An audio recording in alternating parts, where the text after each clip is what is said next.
Audiobook. 3, 2, 1! The Pied Piper of Hamlin, retold and illustrated by John Patience. Long ago, the pretty little town of Hamlin in Germany suffered from a terrible plague of vermin. The town was overrun by huge rats. They scuttled over the tiled rooftops, infested cellars, and found their way into every larder in the town. They ate their way through barrels of apples, devoured cheeses by the dozen, and gobbled up the grain which the townsfolk had stored up for the winter. The rats were bold as brass and feared no one. They stole the food from tables, fought with the dogs and cats, and put the babies in their cradles. Naturally, the people of Hamlin did everything they could to get rid of their pests. They smoked them out of their holes, put poison down for them, but it was all to no avail. Every day that passed, the rats increased in number, growing fatter as the people grew thinner. All day and all night, Hamlin was filled with the deafening noise of the rats squealing and gnawing, so that there was not 40 winks of sleep to be had in the whole town. At last, the townsfolk could stand it no longer.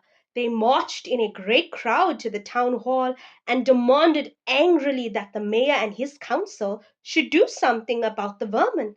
But what could they do? The mayor and the councillors were afraid of the angry mob and of losing their jobs.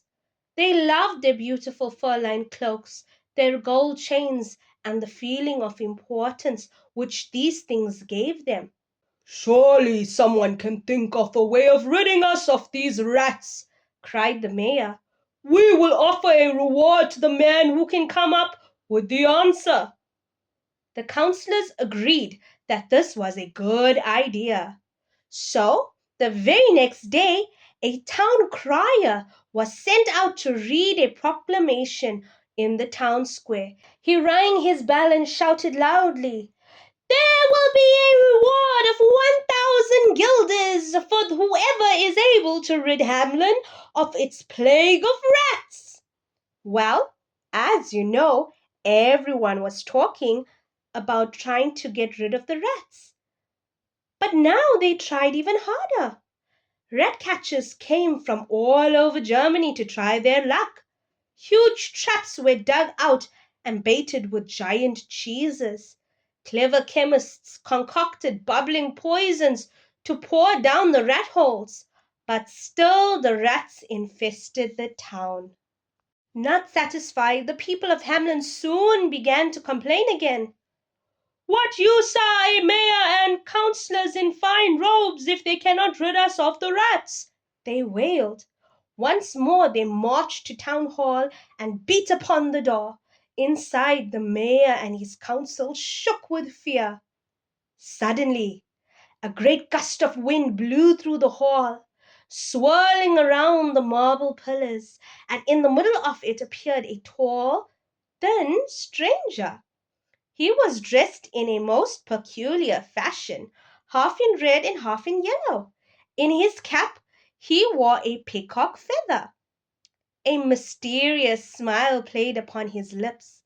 His eyes twinkled with a strange light, and in his hand he carried a long, thin pipe.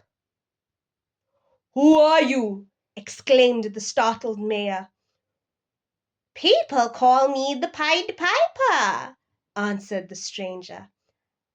I have come from halfway around the world to solve your problem and claim the reward. By means of my magic pipe, I can rid Hamlin of its rats. No creature upon this earth can resist my music. The mayor welcomed him warmly and begged him to begin his work at once, promising him not 1,000 guilders, but 100,000 guilders if he succeeded. The Pied Piper stepped out into the streets and began to play his music, dancing off lightly over the cobblestones. Then the rats began to appear, pouring like a squealing tide out of the houses. Large rats and small rats, young rats and old rats, all following the piper as though their lives depended on it. On and on the piper danced all the way across town, with the rats surging behind him, until at last he reached the river Wesser. There he stepped into a boat, and continuing to play, he floated out over the deep, dark waters. After him came the rats, pushing blindly to the river's edge. They threw themselves in. All through the night the piper's music could be heard, accompanied by the terrible sounds of splashing and squealing, until by sunrise every last rat in Hamlin had been drowned. But when the Pied Piper appeared in the hall to claim his reward, no one appeared at all glad to see him. 1,000 guilders? Laughed the mayor. That was merely a joke. Come, take 50. 1,000 guilders, you promised, shouted the Pied Piper angrily. And if you do not pay me soon, you will wish you had. I can pipe other tunes, as you will find out. Go blow on your pipe until you burst, sneered the mayor. Very well, said the piper with a sinister smile. Then once again he stepped into the street and blew upon his magic pipe.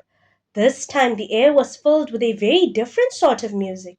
It was strange and enchanting music, better than the best fairy tale ever told. It was music which no child could resist. They came out of their houses laughing and chattering, not knowing where the piper and his music would lead them, but happy and eager to follow. The townspeople could only stand and watch, frozen like statues by the enchantment of the music. Soon every child in Hamlin was following the piper, and it looked as if he was leading them down to the river Wesser. Are we to see our children drowned? Thought the horrified parents. But no, as they watched the piper turn west towards Koppelberg Hill. Then a great sigh of relief went up from Hamlin. He can't possibly lead our children over Koppelberg, thought the people. The hill is far too steep. He will surely have to stop. But unbelievably, as he advanced, the side of the hill opened up, and the piper, followed by the children, disappeared inside. Then the hill closed up again, crashing together with a sound like thunder. Only one child was left behind, a little lame boy who had not been able to keep up with the rest. He returned home sad and disappointed, knowing that he would never see the enchanted land the music had promised to lead him to. Without the children, Hamlin was a quiet, unhappy place for many years afterwards. The mayor and his council were chased out of the town, and a warning was carved on a stone by Koppelberg Hill that a promise once made should always be kept, especially if it is made to a piper dressed in red and yellow. The end.